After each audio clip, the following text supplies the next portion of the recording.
1. Hello, I'm Paula Garcia, And I'm Emily Cornejo. and our project was on cultural identity and heritage language. For our project, we analyzed the different experiences of minority high school students in settings dominated by a different cultural group. We were interested in this topic because within our everyday lives, we have felt shifts in our behaviors when put into different situations and wanted to further explore with this idea of cultural identity. We also learned about code switching in our class in one of the articles we had to read, and we learned about body expression and language in the work for week 9 that strengthened our interest. Some key terms are cultural identity, what one perceives themselves as in relation to any group of identification. Heritage language, language learned at home. Microaggressions, subtle or indirect discrimination towards a marginalized group. Our research question is, how are minority high school students' heritage language and cultural identity affected by being in settings that are dominated by white people? And our thesis is, minority high school students hold back in expressing their cultural identity and speaking in their heritage language in situations and settings that are dominated by white people.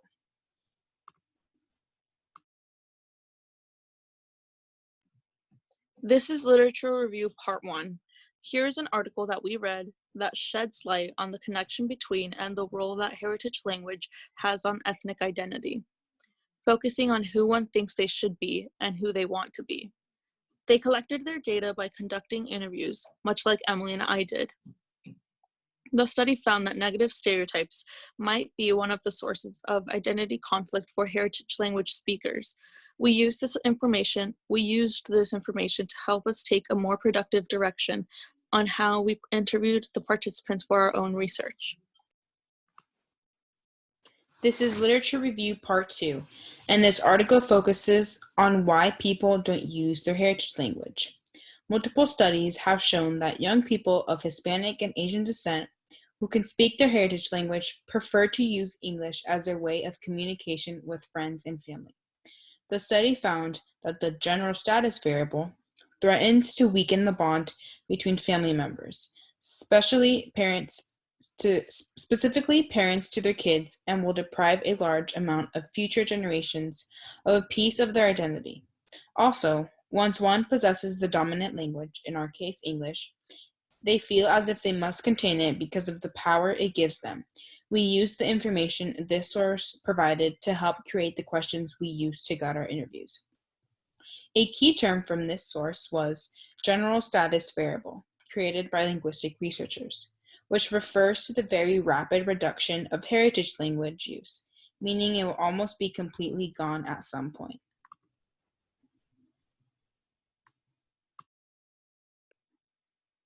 This is Literature Review Part 3. This article focuses on whether people who have Spanish as their heritage language experience foreign language anxiety in a first semester Spanish class. They collected their data by having interviews. The study found that in a Spanish class, people who spoke Spanish as their heritage language experienced less anxiety than the non-heritage language speakers. This shows that in a setting in which it is not looked down upon to speak their heritage language, people will feel less anxious. We used this information to help us take a more productive direction in how we interviewed the participants in our own study. We conducted our experiment by recording our conversations with 10 different male and female minority high school students in the area. We then analyzed the similarities and differences among them to be able to answer our research question. We felt interviews was the best choice because it is a more personal, more of a one-on-one experience with the interviewee that allows them to feel heard and safe enough to go into depth about their experiences. We chose to interview high school minorities because we felt their experiences would challenge our research question the best to see whether or not other teens feel or have felt what Paola and I have in these settings.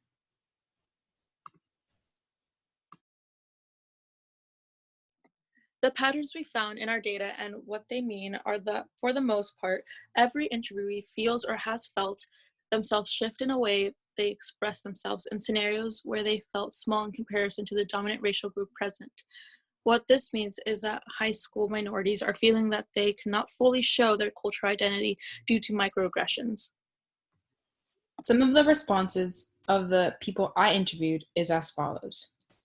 I feel like I needed to prove that I was white so that I would be accepted into friend groups or to show that I was smart enough to be in my classes. My interviewee shared this with me when sharing her experience about her moving to a new city in 8th grade and how challenging that was for her. Another interviewee said, I feel like some people may not want to embrace their culture because they don't want to be stereotyped. This interviewee says this affects how she portrays herself at her dance studio. Another interviewee said, I feel that at school, some teachers or substitutes give off unpurposeful microaggressions in relation to Latino students in predominantly white classrooms, which slightly affects me in how I portray myself in environments as such. Another interviewee of mine had an experience where she was accused of stealing a piece of expensive clothing from her dance studio because another girl had the same jacket she was wearing, which she had previously lost. My interviewee's mom showed the director of the studio the receipts of their purchase, and they felt very much offended because they were falsely accused due to their race. One of the people I interviewed said, I feel like I have to fit in with them, so I change who I am. He was referring to when he's in a group of a lot of white people, he changes the way he behaves to fit in with the crowd and feel accepted, which is something a lot of people I interviewed brought up. Another person I interviewed said, I experience racism all the time, but it's just too common that you need to shrug it off. He further explained how fear of being discriminated against is a reason for him hiding his cultural identity. Another person I interviewed said, I change who I am because I feel the need to break the stereotypical ideology that people have towards the minority group that I am from. I have to be more sophisticated and composed. Like her and many other people, Emily and I have also experienced this before. One last quote is, I have felt like I haven't been able to present a part of myself because it would present me as having a different cultural background, and I feared it would isolate me from the rest of my peers.